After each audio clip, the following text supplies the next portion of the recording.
السلام عليكم ورحمة الله وبركاته. الحمد لله وبه نستعين. أشهد أن لا إله إلا الله وحده لا شريك له، وأشهد أن سيدنا محمدا عبده ورسوله،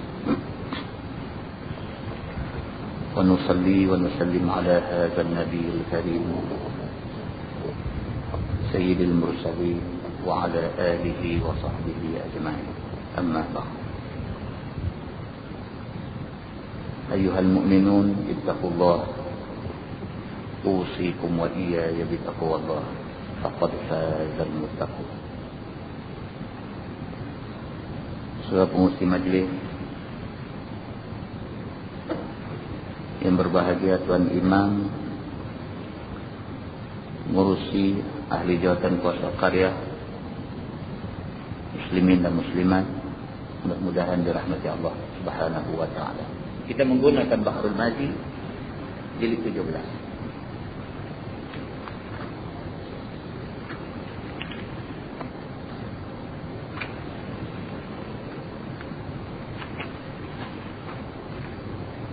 Bahrul Mazi jilid 17, muka surat 108. Muka surat 108. Bab ma jaa fil qanaah, iaitu bab yang datang pada menyatakan hadis yang membicarakan tidak tamak dan tidak haluah. Malam ni kita nak tengok satu tajuk yang menyentuh tentang satu sifat mahmudah, sifat yang sangat terpuji yang patut ada ke manusia, iaitu sifat al-qanaah. Dari sifat al-qanaah ini maksudnya ialah sifat tidak tamak, sifat pada berasa cukup dengan apa yang Tuhan bagi. Itu maksudnya. Dia kata bahkan yang dikatakan al-qanaah itu tidak tamak, tidak halubah, bahkan rasa cukup dengan apa yang ada. Cukup. Banyak mana Tuhan takdir rezeki dekat kita, alhamdulillah. Kita belanja padan dengan apa yang Tuhan bagi ke kita. Ketahuilah saudaraku, adalah loba dan juga tamak itu setengah daripada sifat keji bagi manusia. Dia kata tamak ni sifat cukup tak elok bagi manusia. Manusia kalau sekiranya ada sifat tamak, maka sifat ni sangat tak elok. Dalam sebuah hadis lain, Nabi SAW ada bersabda, Nabi kata, yahramu benu Adam wa yabqa ma'ahu ithnan, al-hirsu wal amal. Hadis sahih riwayat Al-Bukhari dan Muslim. Nabi SAW bersabda, Nabi kata, yahramu benu Adam, jadi tua anak Adam ni. Maksudnya manusia ni daripada muda sampai ketua. Itu maksudnya. Wa yabqa ma'ahu ithnani, ada dua benda ni sentiasa ada kat dia. Daripada dia muda sampai dia tua, dua benda ni dua ada kat dia, tak upaya nak buang. Nabi kata. Yang pertama al-hirsu, dia satu orang yang tamak. Daripada muda tamak sampai tua, tamak tu dah ada lagi. Yang kedua wal amal, dan juga angan-angan. Angan-angan. Daripada muda angan-angan ni macam-macam, sampailah tua angan-angan tu tak pudar, tak padam, duk teringat lagi macam dia masih muda. Ini dua sifat yang disebut oleh Nabi SAW sebagai ada ke manusia. Cerita dia kata orang celek kena tipu dengan orang buta. Saya kata banyak cerita lah. Abang main satu sekali saya main mengajar, satu cerita bagi kata ambil pengajaran ni kan. Satu orang buta main sekolah, dia kata, dengan tongkat putih dia, dengan bawa kacang, bawa apa jual kan. Cikgu-cikgu satu sekolah ni, Allah kesianlah orang buta, lepas itu tak minta sedekah. Sudahlah buta, usaha nak cari rezeki, main jual kacang sebungkus 5 kupang, sebungkus RM1. Kacang tu patut 5 kupang, jual RM1. Cikgu-cikgu pakat belilah. Sekali dengan beli, sekali dengan ingat nak tolong dia. Habis satu sekolah cikgu pakat beli dia. Dah habis tu, satu cikgu pula kata, jom saya nak bawa pula, kata pakcik ni, jom pergi sekolah satu lagi pula. Tolong lagi, bawa pergi sekolah satu lagi, pergi jual pula di sekolah sana. Dalam perjalanan nak pergi sekolah tu, dia kata, orang buta ni bisik dekat dia. Bisik dekat cikgu bawa pergi ni. Dia kata, cikgu tak ada teringat kan nak beli peti air besar ke, nak beli televisi besar ke. Dia kata, ni orang buta ni kasang ni bukan jual kacang saja. Bukan jual kacang saja. Nampak dengan peti ais televisyen pun jual juga kan. Dan dia kata kalau nak beli peti ais 2 pintu peti ais besar dengan televisyen besar ni, dia kata saya bolehlah tolong. Saya ada baik dengan satu pegawai kastam pangkat tinggi punya. Harga murah, dia kata. Cikgu ni pun tanyalah berapa dia. Dia kata peti ais 2 pintu tu dalam 400 itu aja. Terkejut dengarlah. Yang tu 2,000 lebih. Tanto apa kata nama. 400 boleh pergi ambil 5. Kan? TV dia kata 200 macam tu lah. Betul kan ni? Dia kata kenal lah dengan dia. Boleh tolong acok lah. Tinggal ambil duit dulu dia pun bagi. Telefon kat kawan pun kata aku pun nak bagi juga. Peti ais 1, TV 1, 4, 2, 600. Seorang bagi 600, seorang bagi 600. Seminggu aja dia main hantar peti ais dengan TV ni. Yang kata sahabat dia. Buta-buta dia tu boleh main dengan lori, hantar peti ais 2 pintu dengan TV. Selamat dia kata. Tak kira lagi. Satu sekolah lah pakai bagi. Seorang 600 lah. Senang dah nak dapat peti ais 2 pintu harga 400 dengan TV besar harga 200 ni. Satu sekolah cikgu-cikgu ni habis. Hak graduate universiti ke apa dah semua habis. 600 ambil habis. Duk tunggu bila boleh hantar aja peti ais dengan televisyen ni, bila boleh hantar. Yang tu aja. Kutip sekolah ni habis, sekolah sebelah pun dengar bagi juga. Banyaklah. Ayat 15 tu hilang dia ni. Bila hilang, kawan-kawan ni pakat cari cikgu ni lah. Cikgu hak dapat dah peti ais dengan TV ni. Ini macam mana duit kami ni bagi dah barang tak main. Pakat duduk kutup dia. Dia jadi serupa ejen pula. Padahal dia tolong saja. Dia kata tak tahu hang yang bawa dia main apa semua. Dia nak jadi lagu 350 punya cerita juga lah. Ejen nanti kenal lah. Ceritanya macam tu. Dia ni pun dah kawan semua pakai duk sumpah mana boleh tidur. Dia pun start kereta pergi duk pusing cari merata juga lah.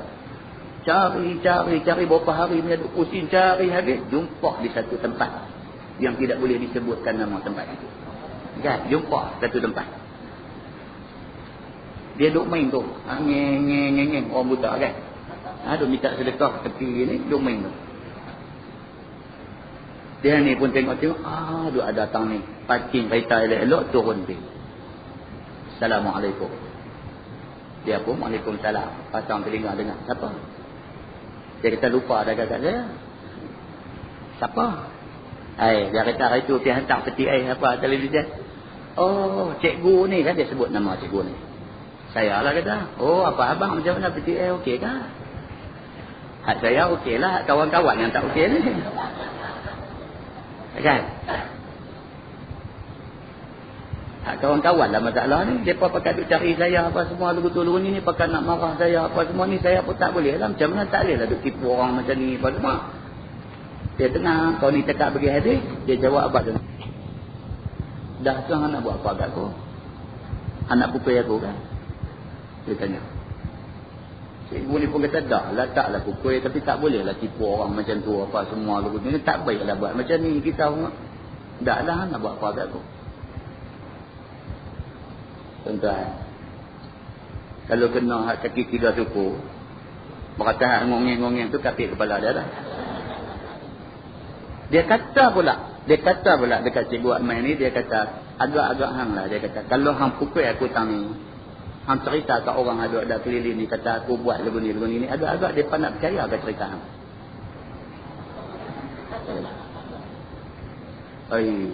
Cikgu ni pun tak boleh tahan ada kan. Geram ni awak lah buat macam ni tak baik lah, makan duit orang lagu ni haram lah apa dah tu nak buat apa kat dia ada cakap yang tu dah tu nak buat apa kat dia tak apa lah. Jadi sebelum encik balik kata dia lah satu lagi dia kata ni cara ni Tuhan bagi hang buta hang buat perangai macam ni. Kalau Tuhan bagi hang celek apa hang nanti buat dia turun pergi start kereta balik. Dia pun tak tunggu dah tempat tu. Esok pergi tambah pula lah. Tak ada. Dia kata kat cikgu dia betul kat cerita ni. Dia kata betul. Jadi semua. Dia kata. Tuan-tuan. Ni yang kata dunia tuan-tuan. Itu satu daripada berapa ribu kes penipuan yang dibuat oleh yang kata manusia ni. Muslimin dan muslimat yang dirahmati Allah sekalian. Ini manusia tidak bersyukur kepada Allah Subhanahu wa taala. Maka dia sanggup hidup atas menipu manusia lain. Kata dia, ketahuilah saudaraku, adalah loba dan tamak itu setengah daripada sifat keji. Tak elok ada sifat tamak ni. Dan lawannya tidak loba dan tidak tamak. Sifat boleh terima hak mana Tuhan bagi kat kita, itu sifat baik. Tidak tamak. Maka ialah setengah daripada sifat yang dipuji oleh syarak. Kalau kita ada sifat reda dengan hak Tuhan bagi, ini bagus. Syarak puji kita. Okey, Tuhan bagi apa-apa, alhamdulillah. Pasal apa? Pasal kita kenangkan ada orang lagi susah daripada kita. Tuhan bagi sakit, alhamdulillah. Sakit Tuhan bagi terani, ada Tuhan bagi lagi teruk pada ni. Tuhan bagi duit ke orang, alhamdulillah, ada juga duit. Ada orang Tuhan tak bagi duit langsung. Tuhan anugerahkan keamanan, alhamdulillah, kita boleh aman macam ni. Ada negeri tak aman langsung. Kita boleh bayang keadaan rakyat Iraq malam ni. Tengok macam Saddam Hussein di Iraq lah ni. Dia ikut mana pun nak kena kereta sikit lah. Amerika tak marah macam mana. Kan? Dalam kalau bom gedung-gedam sana sini, dia buat meeting boleh duduk senyum macam dia depan orang semua. Tak sakit hati ke kalau Bush tengok? Kan? Dia boleh duduk tu, orang-orang dia pun dia sampai patah bangkit berdiri, hormat dia semacam dia tablik perang, kata semua duduk, dia pun duduk senyum. Senyum. Keadaan macam ni, Tomahawk ni 1000 sekali tembak. Tomahawk peluru berpandu ni sekali lepas 1000 biji.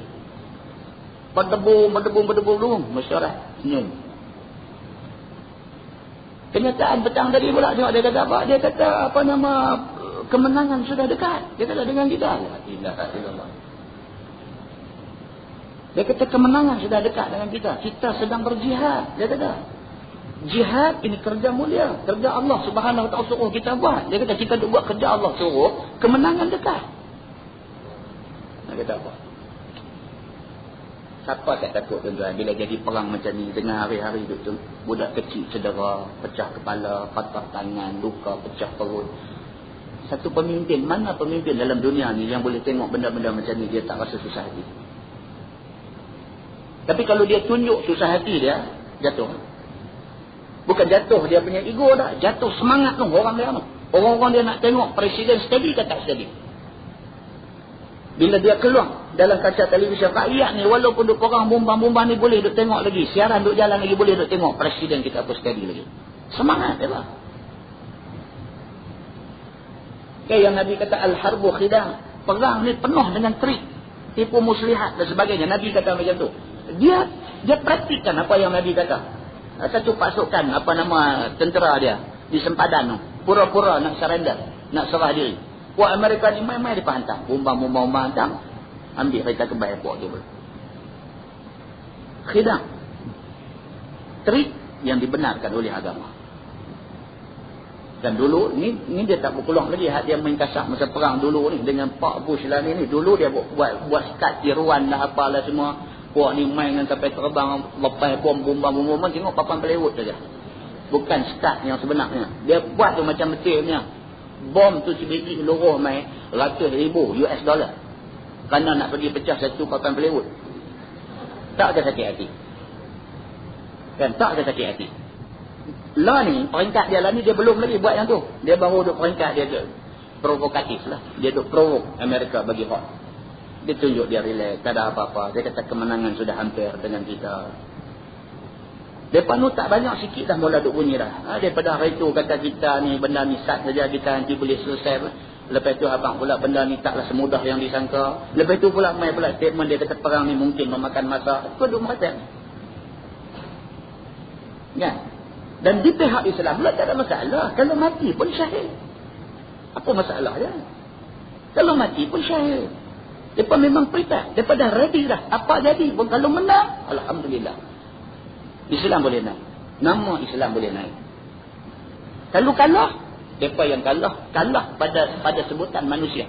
Menang di sisi Allah Subhanahu wa taala. Tak ada apa-apa. Sekali. Ini yang kata orang Islam. Orang Islam ni tak ada sebab kita nak berduka cita. Tak ada sebab. Selagi mana kita buat kerja betul. Kita buat kerja betul. Tak lari daripada jalan Quran dengan hadis Nabi. Selagi kita buat kerja macam tu, tak susah hati. Wala yakhafuna laumata la'ib. Tuhan kata dalam Quran. Dan tidak sepatutnya orang yang beriman ni takut laumata la'ib kepada kata-kata orang yang suka mengata. Tak sepatutnya kita ni jadi susah hati, muram, durja, murung. Pasal apa? Pasal duk pening fikir orang duk kata. Tak ada sebab. Kita buat kerja betul, proceed, jalan. Nak tunggu orang tak kata, kiamat baru orang berhenti kata. Lagi tak kiamat, lagi ada manusia, lagi tu dia nak kata. Muslimin dan muslimat yang dirahmati Allah sekalian. Maka manusia yang apa ada kat dia, dia reda. Alhamdulillah. Dia satu orang yang dipuji oleh syarak. Dia reda dengan apa yang ada dia. Dan yang demikian itu disuruh oleh syarak kita. Serta memecut ia atas yang demikian itu. Syarak sangat menggalakkan kita ni semai dalam diri kita sifat reda dan berpada. Berasa okey dengan apa yang Tuhan bagi. Sebagaimana datang khabar di dalam hadis yang dikeluarkan oleh Imam At-Tirmizi dengan kata dia an Hakim bin Hizam radhiyallahu anhu qala sa'altu Rasulullah sallallahu alaihi wasallam fa'a'tani thumma sa'altuhu fa'a'tani thumma sa'altuhu fa'a'tani. Diriwayatkan daripada seorang sahabat Nabi sallallahu alaihi wasallam, nama dia Hakim bin Hizam radhiyallahu anhu. Kata Hakim, aku minta kepada Nabi sallallahu alaihi wasallam akan harta yang diberi-berikannya kepada sekalian orang. Hakim bin Hizam ni orang susah, duit tak ada. Maka bila dia tengok Nabi duk bahagi-bahagi duit zakat ni, dia salah seorang yang serbu pergi dekat Nabi minta bahagian dia. Kerana dia susah. Maka diberi oleh Nabi sallallahu alaihi wasallam akan sebagaimana ia meminta itu. Dia minta Nabi bagi. Lalu aku tidak puas hati di atas pemberian Nabi itu. Bahkan sentiasalah berhajat lagi kepadanya. Tapi Hakim bin Hizam ni, dia minta Nabi bagi. Bagi itu duk rasa tak cukup. Nak lagi. Dia minta lagi ke Nabi. Kemudian daripada itu, aku minta lagi kepada Nabi. Maka diberi lagi Nabi akan aku. Kemudian aku minta lagi kepada Nabi. Lalu diberinya juga kepada aku lagi. Dia minta Nabi bagi. Dia minta Nabi bagi. Dia minta Nabi bagi. 3 kali. Tidak ulang minta. 3 kali Nabi bagi. ثم قال يا حكيم إن هذا المال خضرة حلوة فمن أخذه بسخاوة نفس بورك له فيه ومن أخذه بإشراف نفس لم يبارك له فيه وكان كالذي يأكل ولا يشبع. Kemudian sabda Nabi SAW kerana nak mengajak dia. Nabi bila dia minta, Nabi bagi. Dia minta, Nabi bagi. Dia minta kali ketiga, Nabi bagi. Tapi Nabi beri nasihat sekali. Dan memberi ingat Nabi akan diri hakim itu. Supaya tiada lekat kepada hakim itu tabiat loba dan tamak. Nabi bagi. Tapi Nabi tak suka. Bila terlampau sangat duk bagi, dia ni dah jadi satu orang yang bergantung pada orang. Dan dia menjadi satu orang yang tak pernah cukup dengan apa yang ada. Nabi tak suka didik sahabat macam itu. Dan tiada lekat tabiat meminta-minta itu padanya. Dan Nabi tak mau dia ni jadi satu orang manusia yang sepanjang hidup dia kerja nak minta ke orang. Nabi tak suka macam ni. Kita dengan anak kita lah. Tak semua benda yang anak kita minta kita bagi, walaupun kita mampu bagi. Kita tak bagi bukan makna kita tak sayang dia, tapi kita tak bagi kerana kita nak didik dia. Tapi kalau semua benda dia minta kita bagi, semua dia minta kita bagi, dia tak minta pun kita nak bagi lagi, dia muak. Dia jadi muak. Dia tak reti nak menghargai pemberian kita. Dia tak jadi manusia ke depan itu. Dia minta ada benda, ada waktu, ada ketika, ada masa dia minta kita bagi. Ada masa dia minta kita tahan sikit. Kita boleh dengan syarat, kita bagi syarat. Itu didikkan nama dia. Nabi SAW mendidik sahabat macam tu. Maka sabda Nabi, hai Hakim, bahawasanya ini harta semacam buah-buahan yang hijau. Hidup rupanya, lagi manis rasanya. Maka sangat suka dan sangat gemar nafsu kepadanya. Dan loba dan tamak ia. Maka apabila ada sesuatu yang hijau, hidup, maka ia pun sudah cenderung nafsu kepadanya. Apatah lagi, apabila berimpun elok rupa dan manis rasa, maka hendaklah kamu ambil akan dia, yakni akan harta itu, dengan memelihara muka kamu daripada malu. Nabi kata harta ni jaga baik-baik. Dia satu benda yang hijau, menarik. Bila tengok ni rasa tertarik, berasa nak. Jaga baik-baik. Benda ni benda yang menarik. Kalau kamu tak kontrol diri kamu, kamu akan jadi hamba dia. Kerana dia menarik kamu. Maka Nabi SAW kata, harta ni, duit ringgit ni, dia macam buah. Bukan saja hijau menarik. Rasanya pula manis. Siapa tak nak? Tapi Nabi kata, jaga baik-baik. Jangan kerana nak benda tu, kamu tak jaga maruah kamu. Jangan kerana tertarik dan kamu nak kepada benda tu, kamu tak jaga ayak muka kamu.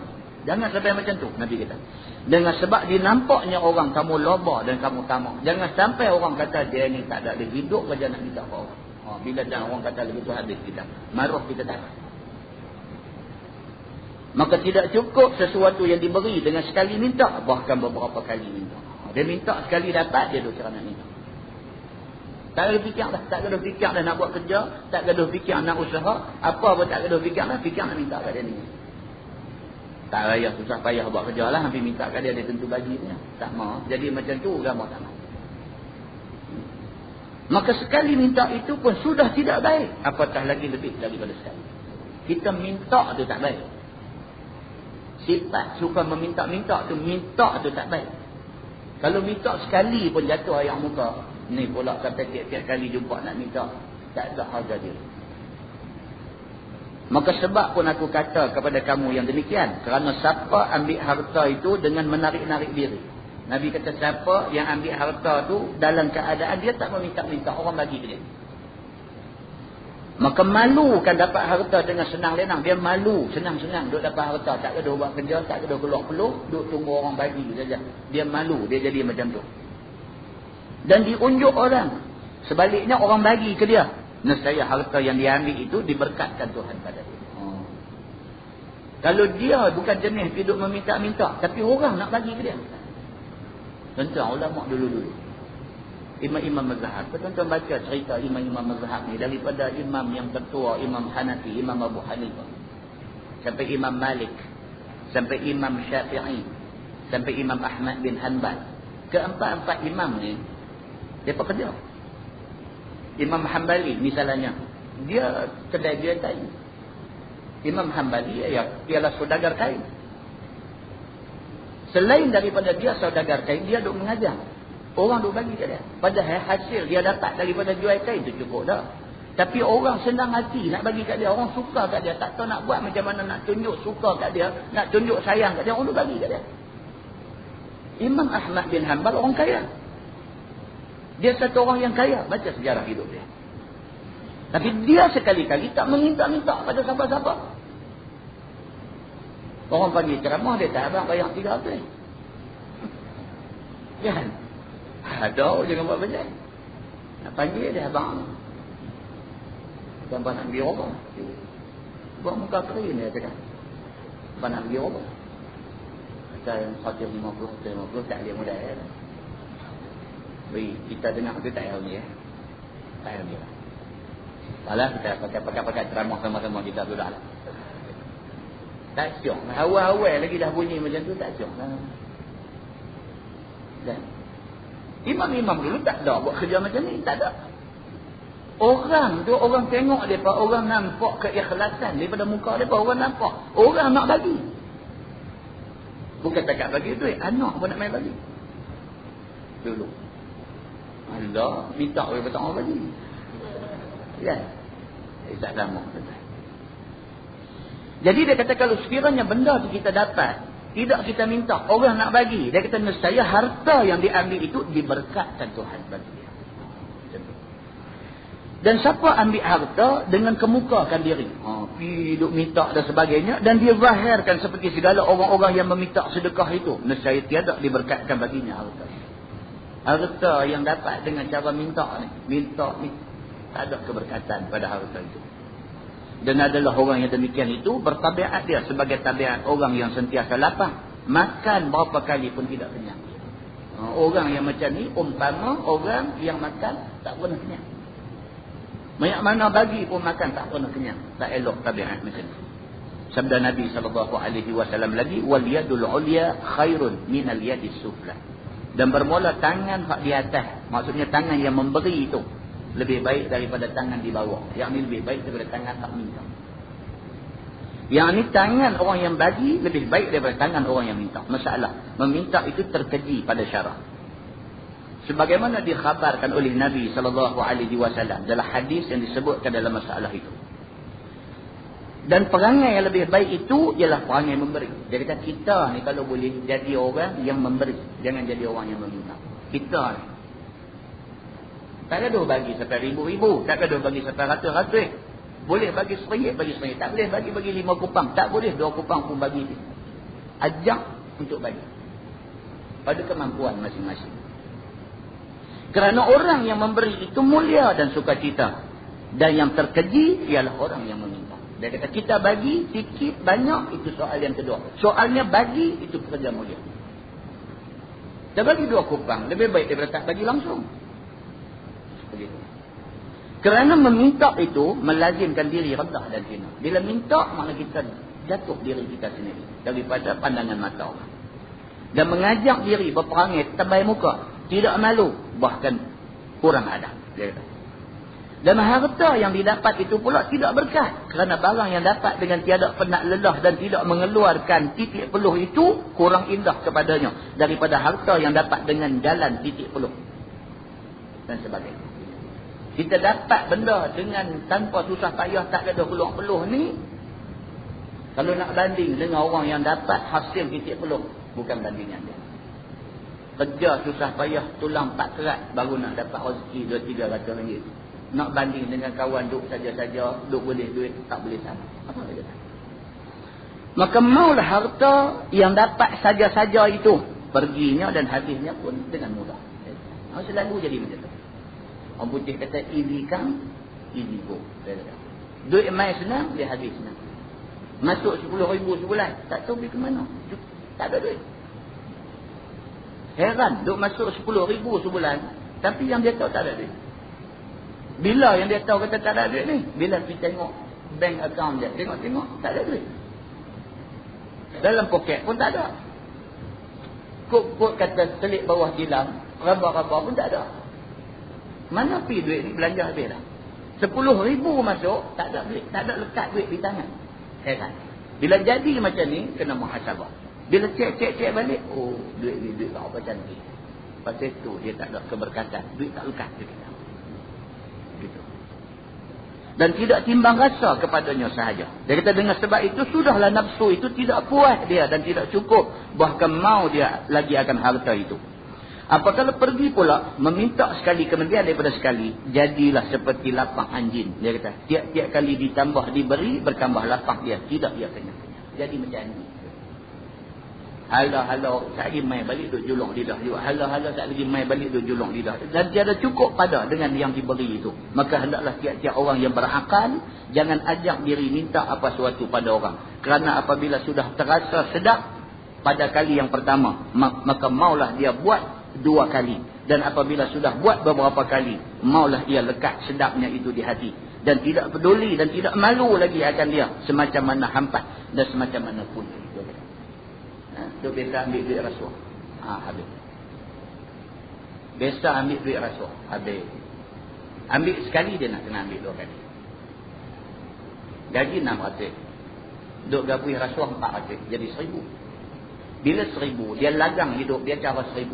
Cara orang pendapatan 1000. Dia tak mungkin boleh berhenti daripada ambil rasuah. Sebab dia dah set dah hidup dia dengan kehidupan 1000. Maka dia akan sentiasa kena duk ambil rasuah. Maka dia selama-lamanya akan jadi orang yang sangat hina. Bukan sahaja di sisi Allah, bahkan di sisi manusia dia dihina. Muslimin dan muslimat yang dirahmati Allah. Kadang-kadang orang bangsa asing dia bagi rasuah dekat orang-orang kita, orang Islam, orang Melayu Islam kita ni. Dia makan rasuah. Dia nak bagi rasuah tuan-tuan. Dia bubuh duit dalam kotak apa, dia baling ke muka. Satu orang bangsa asing cerita kat saya. Dia cerita dia buat lagu tu. Dia kata ini orang serupa anjing. Kita dengar pelik. Tapi tiap-tiap kali padan dia buat macam tu. Dia duit tu dia selit celah kotak rokok, dia lempak ke muka. Dia bagi, bukan dia tak bagi. Cara dia bagi tu, dia lempak ke muka. Kawan tak kena lempak ke muka ni, renyih. Tak ada marah. Dia kata ini serupa anjing juga. Lu tak bagi sama dia kata dia main gigit tu. Lu bagi sama dia. Tapi cara dia bagi tu, dia punggai ke muka. Tak sedar lagi tu. Tuan-tuan cakaplah soal Allah Subhanahu Wa Taala marah kita. Tuan-tuan cakap yang tu. Cakap manusia.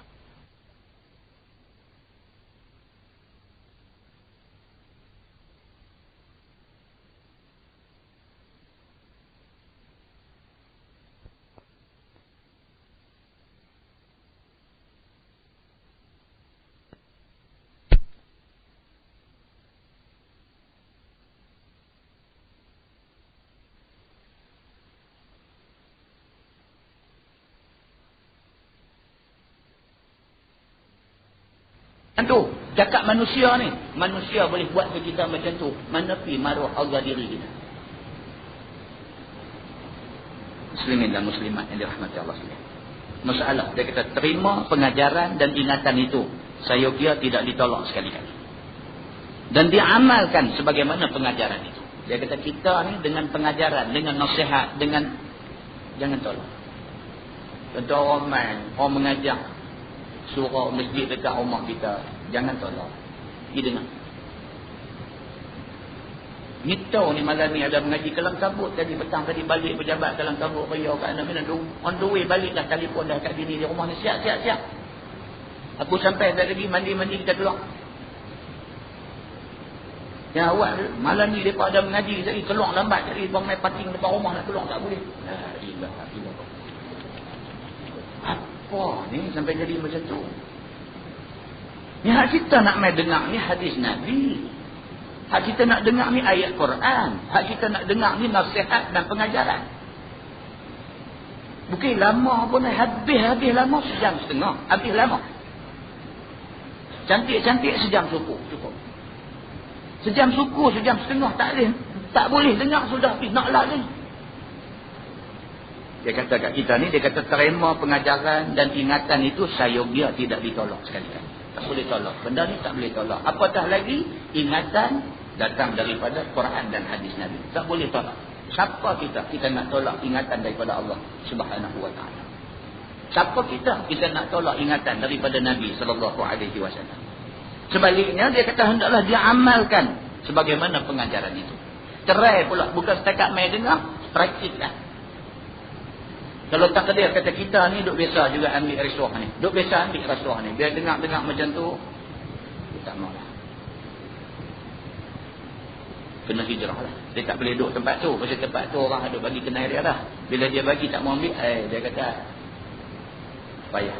So, kita dah biasa ambil. Bila tak mau ambil, dia payah. Hijrah. Jauh sikit pada sini. Sana start lain. Start bersih. Tak mau. Benar-benar macam ni semua tak mau.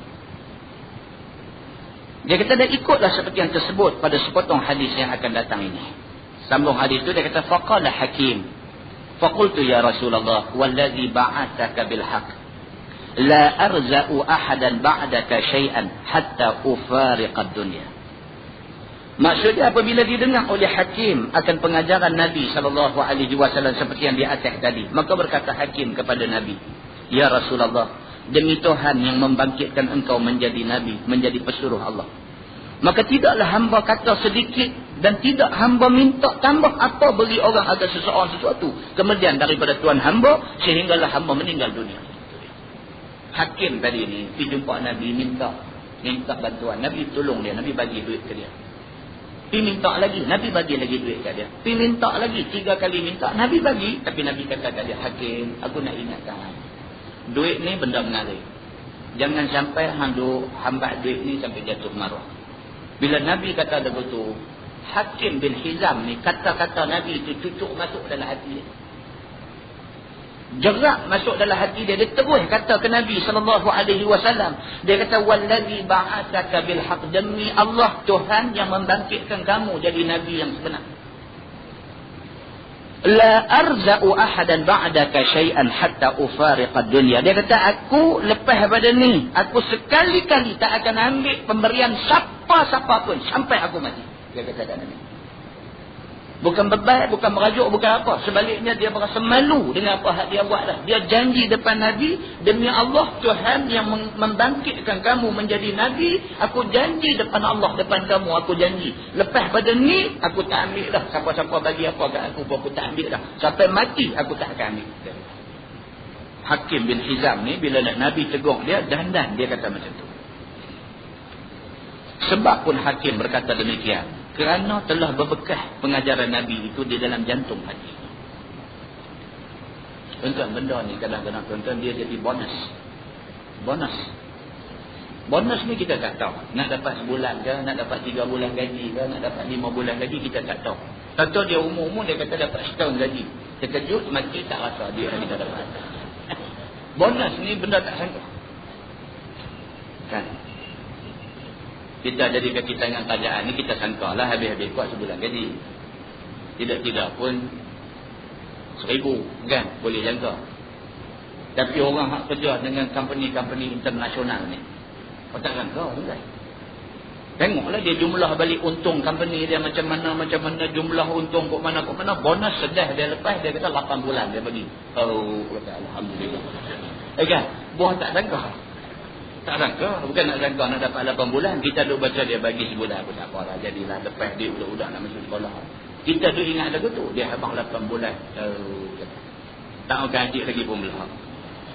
Bonus. Hak ni pun bonus tuan-tuan.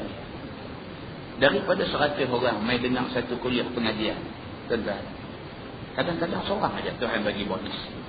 Seorang aja. Daripada 100 nak mai dengar kuliah pengajian ni, seorang aja yang benda dia dengar tu betul-betul usik hati dia. Seorang dah. Hak seorang tu dapat bonus. Dia ni, hak seorang ni pun duk dengar banyak dah. Dengar sana, dengar sini, dengar sana. Hak sekali ni dia dengar, sentuh hati dia betul-betul. Dia balik, dia jadi tak boleh nak tidur. Dia jadi, bukan kerana virus pneumonia. Lah dia virus pneumonia pun tak boleh tidur juga. Dia ni bukan pasal virus pneumonia, tapi pasal mengaji ni. Tak macam mana dia main duduk dengar usik sungguh. Berasa terusik sungguh hati dia. Dia naik kereta, naik motor nak balik pun duk fikir benda tu. Dia sampai di rumah tak lagi bini buah nasi sampai sejuk dah baru pergi makan. Pasal dia duk layan perasaan dia, duk layan fikiran dia, duk fikir ni hak dia dengar tadi ni. Padahal benda tu bukan dia tak biasa dengar. Dia duk biasa dengar dah, tapi hak lepas tak sentuh hati dia. Hak kali ni sentuh dia. Hak kali ni sentuh dia. Dia biasa dengar sangat dah ayat Quran tu. Dia biasa dengar sangat dah hadis tu. Tapi kali ni dengar, tak tahu macam mana, usik dia. Dan akhirnya benda tu jadi turning point. Tukar hidup dia. Dia terus nak jadi elok, dia terus mula nak berubah dia. Alhamdulillah, akhirnya satu keluarga boleh berubah. Hak dia dapat ni, bonus Tuhan bagi kat dia. Hakim bin Hizam ni bukan tak pernah pergi dengar Nabi SAW duk mengajar, duk bercakap. Dia orang Islam. Tapi hak sekali ni Nabi pergi tegur dia, Nabi pergi nasihat dia. Hak sekali ni sentuh dia semua. Dia terus kata ke Nabi SAW, wallazi ba'atsaka bil haqq, demi Allah Tuhan yang melantik kamu jadi Nabi, aku tak minta dah kat siapa aku lepas ni. Sampai mati aku tak akan minta kat siapa-siapa. Pasal apa dia kata lagu tu? Adakah kerana dia ni bebal ke? Jadi nak marah ke Nabi ke apa? Dah, dia kata. Sebab pun Hakim berkata demikian, kerana telah berbekas pengajaran Nabi di dalam jantung hati dia. Sentuh hati dia benda tu. Dan kuat percaya dia kepada Nabi SAW. Dan sangat terima pada akal apa yang diajar oleh Nabi SAW itu memang elok dan memang bagus. Manis lazat bagi orang yang beriman dan orang yang bahagia. Dia kata sungguh, hak Nabi kata tu sungguh. Awaklah selama ni aku tak terfikir benda ni. Bila Nabi sebut-sebut, sungguh macam Nabi kata. Aku ni duk buat kerja yang menjatuhkan maruh aku sendiri. Kata rawi hadis ini. Fakana Abu Bakr yad'u hakiman ila al-'ata. Faya'ba an yaqbalahu. Maka adalah Sayyidina Abu Bakar As-Siddiq radhiyallahu anhu pada masa dia di atas kursi khalifah Rasulullah sallallahu alaihi wasallam. Abu Bakar panggil akan Hakim bin Hizam ini supaya diberinya harta faid daripada Baitul Mal. Bila Nabi wafat, Sayyidina Abu Bakar jadi khalifah. Masa Sayyidina Abu Bakar jadi khalifah, Hakim ni masih miskin lagi. Jadi bila dapat harta faid ni harta orang kafir yang dirampas tidak dengan jalan perang. Kalau perang rampai harta dia jadi ghanimah. Tapi bila pergi masuk negeri kafir tak lawan, pakat surrender semua, harta mereka dirampas, harta tu dia jadi harta faid. Harta tu pun dibahagi-bahagikan kepada orang yang ikut perang dan kepada orang-orang susah sebagainya. Abu Bakar As-Siddiq nak ambil harta faid ini, nak bagi kepada Hakim bin Hizam ni, pasal dia miskin, pasal dia susah. Maka enggan Hakim menerimanya, dia tak mau terima. Walaupun dia masih miskin, dia masih susah, Abu Bakar nak bagi dekat dia harta faid, dia tak mau terima. Kerana takut jadi biasa yang demikian itu. Dia takut saat kalau dia ambil, nak jadi sentiasa duk ambil pula. Maka jadi melampau dirinya dengan sebab itu kepada barang yang bukan kehendaknya. Maka dengan kerana itu, diceraikannya dirinya daripada perbuatan itu. Dia tak mau ambil lah. Pasal apa? Pasal dia dah janji depan Allah, janji depan Nabi. Dia tak akan ambil dah pemberian orang. Sayyidina Umar untuk jadi khalifah ganti Sayyidina Abu Bakar. Sayyidina Umar pun dalam nak bagi bantuan kepada orang susah ni, Hakim masih duduk dalam senarai orang susah. Panggil nak bagi, tak mau juga. Pasal apa? Pasal dia dah janji dengan Nabi SAW. Faqala Umar, inni ushhidukum ya ma'syaral muslimin ala Hakim anni a'ridu alaihi haqqahu min hadzal fai fayaba an ya'khudhahu. Maka apabila dilihat oleh Umar akan Hakim tak mau terima harta itu, maka Umar pun berkata kepada orang yang hadir di depan dia, bahwasanya aku, wahai sidang muslimin, naik saksi aku pada sekalian kamu atas Hakim bin Hizam ini, bahawa aku tunjukkan kepadanya haknya daripada ini faid, maka enggan dia mengambilnya. Yang ni aku jadikan sekalian kamu saksi bahawa Hakim tak mau terima hak dia, supaya lepas dia daripada batang leher. Sayyidina Umar bila dia panggil Hakim nak bagi bantuan, Hakim tak mau terima, dia bercakap depan orang ramai. Dia kata, lah ni hampa jadi saksi. Aku hari ni aku jadi khalifah, menjadi tanggungjawab aku bantu orang-orang susah. Hakim ni susah, aku nak bantu dia, dia tak mau, bukan aku tak bagi rumah pada. Aku tak mau esok aku dituntut di depan Allah, aku jadi khalifah, ada orang yang tak dapat bantuan. Lah ni hampa jadi saksi depan aku. Aku nak bagi kat dia, hak aku nak bagi ni hak dia, tapi dia tak mau, hampa jadi saksi. Aku tak mau esok aku dipersalahkan kerana tak bantu Hakim bin Hizam. Itu hadisnya. Kemudian masalah, dia kata harta dalam Baitul Mal itu bolehkah orang-orang yang rakyat ambil? Kata Qistalani di dalam Syarah Al-Bukhari, pada sepotong hadis dalam masalah ini menunjukkan bahawasanya tidak mustahak seseorang ambil sesuatu daripada Baitul Mal itu, melainkan dengan pemberian imam. Barang duit ringgit yang ada dalam Baitul Mal, kita tak boleh berasa nak pakai dia ambil. Tak boleh. Sebaliknya kita hanya boleh terima duit itu daripada pemberian pemerintah negeri, pemberian imam yang memerintah negeri. Maka jika seorang daripada rakyat itu tak mau terima pemberian imam daripada harta Baitul Mal itu, maka tidak pula boleh dikerasi untuk menerima. Kalau dia tak mau, tak boleh paksa dia terima. Hak dia untuk kata tak mau. Itu cerita tentang harta Baitul Mal. Dan kata rawi hadis itu lagi, falam yarza' hakimun ahadan minan nas syai'a ba'da Rasulillah sallallahu alaihi wasallam hatta tuwfiya. Maka tiada mau ambil hakim akan sesuatu daripada seorang daripada manusia, kemudian daripada Nabi sallallahu alaihi wasallam sehingga wafat dia. Dia tunai sungguh janji dia. Dia kata depan Nabi bahawa siapa pun bagi duit pada dia tak akan ambil dan lepas pada ni. Sungguh sampai dia mati dia tak terima pemberian siapa-siapa. Dia tunai janji dia. Dan kata At-Tirmizi, ini hadis sahih. Masalah dia kata minta sedekah itu tidak keharusian. Minta sedekah ni boleh ke tak boleh? Minta sedekah boleh ke tak boleh? Kata Qistalani di dalam Irsyadus Sari, telah berkata Imam Nawawi rahimahullahu ta'ala, telah ittifaq ulama atas tegah minta sedekah bagi yang tidak kerana darurat. Kalau tak darurat, ulama ittifaq sepakat pendapat kata tak boleh minta sedekah. Tak darurat. Maksudnya apa? Kalau tak minta ni boleh jadi mati. Itu makna darurat. Kalau tak sampai peringkat tu, tak boleh minta sedekah. Dilarang oleh ulama. Dan telah bersalah-salahan ashab kita Syafi'i pada masalah orang yang kuasa ia berusaha dan mencari rezeki dengan apa kerja yang harus atas dua wajah. Maka yang lebih asah daripada kedua kaul itu, iaitu haram dia minta sedekah. Imam Syafi'i kata haram minta sedekah. Kalau sekiranya tak minta apa boleh hidup lagi, tapi nak pergi minta juga haram. Imam Syafi'i. Duit dah ada ni cukup. Bukan cukup. Jadi cukup, takut tak cukup. Kan? Bila duit cukup ni takut tak cukup. Dia oleh kerana takut tak cukup, nak pergi minta nak cukup. Bila pergi buat lagu tu, Imam Syafi'i kata haram. Kecuali keadaan sudah darurah, betul-betul tak ada apa dah. Kalau dia tak minta sedekah, tak minta belas kesian orang, harus matilah dia satu keluarga. Tak ada benda nak makan. Sebab minta tu harus minta sedekah. Tengok, senang kan nak minta. Begitu. Kerana zahir hadis seperti yang di atas itu. Dan qaul yang kedua halal serta makruh dengan 3 syarat. Pendapat Imam Syafi'i yang kedua, dia kata boleh minta, tapi makruh, benda tak elok. Tak sedekah ni benda tak elok. Itu pun makruh, itu pun mesti cukup 3 syarat. Pertama, tidak menghina diri akan dia. Dia tak menghinakan diri dia. Dengan kerana pergi minta tu dia tak jadi hina. Okey, boleh minta. Minta pun makruh. Dan yang kedua, tidak melampau-lampau pada meminta. Minta pula jangan melampau. Dia pergi minta, dia minta bantuan ni apa semua tu gini. Lepas tu pun berpulang pergi RM5. Dia katakan RM5 apa? Melampau pula. Dah orang bagi RM5 tu pergi duduk kata lagu tu. Kita takkan RM5 pun. RM5 mana boleh lepas. Makan tengah hari tak lepas kan.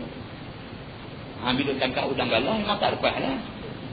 Tak melampau lah. Dah orang bagi RM5. Terima kasih tu dah lah. Oh, RM5 dia kata. Lah barang mahal ni minyak naik harga pula duduk abang lagu tu. Tak boleh. Dan yang ketiga, dan tidak menyakiti orang yang kena minta. Syarat yang ketiga dah minta sedekah, jangan bagi sakit hati orang yang kita minta. Lagu cakap tadi sakit hati dia. Dia kata apa rumah besar kita ada 3 biji bagi RM5. Baik. Kawan dia kata awak ni kan? Menyakit hati. Kalau 3 syarat ni ada. Yang pertama tadi, dia tak hina diri dia, dia minta pun tak melampau-lampau, dan dia tak bagi sakit hati orang yang dia pergi minta dan sebagainya, maka minta sedekah hukum dia makruh. Makruh bukan kata sunat ke wajib, pada makruh. Tak bagus juga. Ceritanya apa? Minta bagus. Cerita dia begitu. Maka jika luput salah satu daripada segala syarat itu, maka haram ia dengan ittifaq ulama. Kalau 3 syarat tu mana-mana satu tak ada, habis. Haram hukum minta sedekah. Dan sesungguhnya dimisalkan oleh Al-Qadi Abu Bakar bin Al-Arabi dengan wajib minta sedekah itu pada orang yang jadi murid sufi pada awal jadinya. Ada satu pendapat pula Al-Qadi Abu Bakar bin Al-Arabi. Dia kata bagi orang-orang yang mendalami ilmu tasawuf, dia ambil jalan sufi. Orang-orang yang macam ni, dia pergi minta sedekah ni, dia kata wajib pula lah. Itu pendapat dia lah. Dia kata wajib minta sedekah bagi orang yang menjalani jalan sufi. Maka perkataan Ibn al-Arabi itu dilawan oleh Al-Iraqi. Ini yang kata Iraq ni dia nak lawan saja. Al-Iraqi nama ulama. Bukan makna orang Iraq lah ni. Nama ulama. Al-Iraqi lawan apa yang Al-Arabi kata. Sebab Iraq dengan Arab lawan. Itu yang tu hurai tak kena tak kena. Kan? Katanya tidak boleh dinamakan wajib atas minta sedekah murid sufi pada awal kerjanya itu. Hanya telah berlaku adat guru-guru sufi itu melatih perangai anak-anak murid dia daripada awal mula masuk sufi itu dengan memperbuat minta sedekah supaya pecah dan supaya hina dan rasa diri mereka itu sangat rendah. Apabila adalah yang demikian itu memperbaiki akan diri yang kena latih itu. Dan adapun wajib pada syarak itu, maka ia itu tidak sekali-kali. Ada pula pendapat dia kata bukan kata wajib minta sedekah, cuma boleh saja atas tujuan nak melatih. Kita pernah tengok dulu Al-Arqam dulu. Dia asuh budak-budak kan di stesen-stesen bas, jual surah abang, jual majalah, jual apa. Tujuan dia apa? Sebab inilah yang kata jalan sufi. Jalan sufi. Tujuan dia ialah supaya budak-budak ni pecah rasa sombong dalam diri. Alabu jemaah tabligh buat lah ni. Jemaah tabligh mai dia pergi rumah-rumah orang, panggil orang semayang, ajak mai jemaah di masjid, di surau kan. Itu semua nak pecah sombong dalam diri. Bagus. Dia nak pecah sombong dalam diri. Senang kan tuan-tuan, kita pergi rumah orang, Assalamualaikum. Orang tu keluar main, abah nak ajak aku pergi masjid kah? Awak ingat aku tak nak pergi masjid kah, abah? Kena marah lagu tu. Kena marah lagu tu. Hang kenal aku sabar, dia tanya lagu tu. Hang kenal aku sabar. Ada lagi ni pula, dia kata, hang reti baca kitab Arab. Dia tunjuk challenge kalau dia ajak baca kitab Arab pula. Dan dia betul. Assalamualaikum tuan-tuan mahal. Jadi dia tu kena tu memecahkan sombong dalam dia. Tuan-tuan, kita kalau ada sombong tuan-tuan, jangan siapa meluk serangai kita serangai balik. Itu orang ada sombong. Dan ada orang main serangai dia, memang dia serangai balik. Bukan cakap serangai, dia cegil dia bertanya. Itu sombong, orang sombong. Kan satu orang dia tengok dia ekor mata, dia bertanya, apa? Tengok apa? Aku ada hutang kan? Orang yang jenis macam ni, dia ada sombong. Dalam hati tu ada sombong. Sampai tak boleh orang tengok dia fikir. Tak ada sombong. Sombong ni kalau pergi duduk dalam jalan sufi ni, jalan tasawuf ni, hak ni nak kena pecah. Sifat-sifat majmumah yang ada dalam diri ni kena pecah. Kena latih diri kita ni. Kalau orang maki pun boleh dengar. Mana ada manusia kena maki boleh duduk senyum seronok, balik tulis dalam diary hari ni alhamdulillah 5 orang maki, tak ada. Manusia ni kalau kena maki, kalau kena cerca ke apa, kan dandan darah tembak naik ke rambut lah. Tapi dia boleh kontrol ke tak boleh kontrol? Itu aja beza dia. Ada orang kena, bila kena macam tu darah naik, bukan tak naik, tapi dia boleh kontrol. Dia tak sebut di mulut pun, dalam hati dia astagfirullah. Ialah biasa. Dia boleh kontrol macam tu, maknanya okay, dia ada tasawuf dalam diri dia. Inilah yang Imam Malik kata dalam satu kata-kata Imam Malik yang sangat popular kan. Dia kata man tafaqqaha bi ghairi tasawufin tafassaqa. Wa man tasawwafa bi ghairi tafaqquhin tazandaqa. Wa man jama'a bainahuma faqad tahaqqaqa. Ini kata-kata dia yang cukup popular. Imam Malik kata barang siapa yang belajar fiqh, man tafaqqaha bi ghairi tasawufin, sedangkan dia tak ada ilmu tasawuf, tidak ada tasawuf dalam diri dia, tafassaqa, dia jadi orang fasik kita. Ilmu banyak, bab hukum hakam, sah batal, apa wajib makruh, apa semua cukup pandai. Tanya yang ni kan tengah tidur gerak bangkit jawab boleh. Dengan petik ayat Quran, hadis Nabi semua boleh buat pulang. Maknanya dia satu orang yang berilmu, tapi tidak ada tasawuf dalam diri, sombong ada. Maka orang yang macam ni tak fasaqah. Imam Malik kata dia ni fasik. Orang jahat lah. Ilmu ada tapi tak praktikkan ilmu. Wa man tasawwafa bi ghairi tafaqquhin tazandaqa. Imam Malik kata tapi ada orang dia duk kira tasawuf. Dia ajak diri dia ni bagi tahan orang mati pun tak apa, orang kata apa pun tak apa, alhamdulillah ni ujian Allah dan sebagainya. Bi ghairi tafaqquhin, mengaji tak mau. Dia duk kira dia nak kubeti diri dia zikir apa wirid apa bagi bagus doa panjang apa tidur cara sunnah apa ilmu tak ada, tak mau ngaji. Tazandaqa. Imam Malik kata hak macam ni boleh jadi macam kafir zindik. Tazandaqa ni dia berkaitan zindik, golongan zanadiqah. Golongan sesat. Boleh jadi sesat macam zindik. Tak ada ilmu, sesat. Ilmu ni cahaya, al-ilmu nurun. Ilmu ni cahaya kita nak suluh, nak tunjuk jalan kita nak pergi. Bila tak ada cahaya pakai belah-belah, memang susah jalan. Tapi Imam Malik kata wa man jama'a bainahuma, tapi siapa himpun dua-dua sekali. Fiqh, ilmu, dia mengaji dan sebagainya, dalam masa yang sama dia jaga hati dia. Dia elak daripada sombong, daripada takabur, daripada ujub, daripada besar diri, dia kontrol benda-benda ni semua. Faqad tahaqqaqa, maka dia mendapat hakikat Islam dan iman yang sebenar. Ini huraian. Baik. Jadi orang-orang yang melatih diri dia pada jalan sufi, memang dia latih supaya dia ni diminta sedekah, bagi rendah, bagi pecah sombong dalam diri. Dia kata. Maka ada pun wajib pada syarak itu, maka itu tidak sekali-kali. Tetapi nak kata sampai kata hidup minta sedekah dengan tujuan nak pecah sombong ni wajib, tak boleh kata. Dia kata. Mana boleh kata wajib minta sedekah? Tak boleh.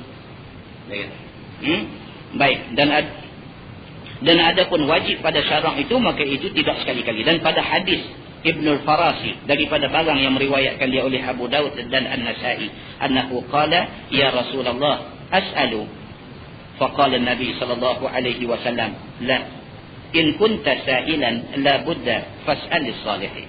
Bahwasanya berkata ya Rasulullah, minta sedekah ke hamba. Dia pergi jumpa Nabi SAW. Dia kata dekat Nabi, ya Rasulullah, Adakah patut saya ni minta sedekah? Maka sabda Nabi SAW, la. Nabi kata jangan. Nabi kata tak boleh. Minta sedekah tak boleh. Dan jika ada kamu tak boleh, tidak terpaksa juga minta sedekah, maka mintalah olehmu kepada orang-orang yang saleh. Artinya orang-orang yang berharta, yang tidak menahan akan apa-apa yang wajib atas diri mereka itu. Dan sungguh tiada tahu mereka itu akan orang yang mustahak lain daripadanya. Maka apabila diketahui mereka itu dengan minta orang yang berhajat, nescaya diberi mereka itu akan apa yang wajib atas mereka itu daripada hak Allah. Kalau hang terpaksa juga minta, Nabi kata pergi minta dekat orang yang agak-agak dia faham, kata dia kena bantu orang ni. Jangan pergi serbu minta kat tentu orang. Pasal apa? Saat lagi hang kena mati saja. Kalau hang pergi minta dekat as-salihin, orang-orang yang saleh, orang yang baik-baik, orang yang faham bahawa dia ni tak akan minta kalau sekiranya dia tak fikir susah. Hampir minta dekat orang macam ni, dia akan bagi dan maruah hang dia jaga. Kalau pergi minta tak kena orang, kena mati saja. Jadi jatuh maruah kamu di depan orang pula lagi. Itu. Ataupun dikehendaki dengan orang saleh itu ialah orang yang diberkatkan doanya dan harapkan mustajab. Ataupun maksud hadis yang kata Nabi kata pergi minta fas'alis salihin, minta kepada orang saleh itu, minta kepada orang yang nampak macam dia ni diberkati doanya. Dia minta kat dia, di samping dia bagi kat kita, dia pula doa, ya Allah, dia kata lapangkanlah hidup dia ni, murahkan rezeki dia. Kalau kena dia ni orang mustajab doa, cantik dekat kita. Begitu. Maka sekiranya harus meminta sedekah itu, maka jauhkan daripadanya minta dengan melampau-lampau. Dan juga mintalah dengan wajah Allah, yang minta kerana Allah. Kerana hadis di dalam Al-Mu'jamul Kabir daripada Abi Musa dengan isnad yang hasan, anin Nabi sallallahu alaihi wasallam qala, mal'unun man sa'ala biwajhillah wa mal'unun man su'ila biwajhillah famana'a sa'ilahu ma lam yas'al hajra. Daripada Nabi SAW bahawasanya sabda Nabi, dilaknat akan orang yang minta sedekah ia kerana Allah. Ni maksud ni kita kena tengok syarah hadis. Kalau tidak kita dia apa pula ni. Dilaknat orang yang minta sedekah kerana Allah. Pasal apa pula? Kalau dia pergi minta derma kerana Allah, kerana nak buat masjid, kerana nak buat surau, takkan kena laknat pun. Macam tu. Dia, apa maksud dia kata dilaknat akan orang yang minta sedekah ia kerana Allah? Apa maksud dia? Maksudnya dia minta sedekah bertopengkan agama. Sebenarnya bukan niat agama. Bertopengkan agama, bertopengkan kerana Allah. Dan dilaknat akan orang yang kena minta dengan kerana Allah, sebenar lalu tidak diberinya apa sesuatu akan orang yang meminta. Dan kena laknat juga orang yang apabila orang tu betul-betul mai berhajat Nabi tak tolong dia, dia tak mau tolong, dia kena laknat. Kita nak pergi minta, kita bertopengkan agama, nak pergi minta tak boleh. Tak boleh duduk buat cerita kata ni anak saya nak pergi mengaji apa sana sini apa, nak pergi mengaji di akhirat lah apalah semua ni, duit tak ada apa. Sebenar dah. Dia bertopengkan agama. Dia nak minta belas kesian orang, dia pergi cerita kata anak dia nak pergi mengaji agama di Timur Tengah, manakah duit tak ada. Dia pergi bohong orang. Dia bertopengkan agama. Kita bila dengar macam tu bagi yang song. Budak nak pergi mengaji agama ni takkan tak bagi. Tak ingat duit zakat, tak ingat tak ada duit zakat pun duit ada bagi. Bila tak ada banyak bagi sikit, kita duit ingat dia betul. Rupa-rupanya dia main, dia bertopengkan agama. Dia tipu aja. Sebenarnya duit tu dia nak buat down payment zakat. Dia dilaknat oleh Allah kerana tipu orang guna nama agama. Satu lagi pula, orang main minta kat dia memang betul-betul dia minta ni, dia memang orang yang berhajat saja tak mau bagi. Dilaknat juga orang yang saja tak mau bagi dia pula. Selama tiada ia minta dengan pintaan yang keji. Selagi mana dia minta tu benda yang kita nampak tidak jadi satu kesalahan lagi lah. Tak boleh bagi banyak lagi sikit. Macam tu. Wallahualam. Dan kita tengok masalah bala kaya dan kesenangan itu bagaimana. Macam mana pula yang kata kaya itu menjadi ujian bagi sesetengah manusia. Wallahualam. Yang baik itu daripada Allah, yang tak baik silap saya. Kita tangguh dengan tasbih kafarah dan surat Al-Asr. Subhanallah.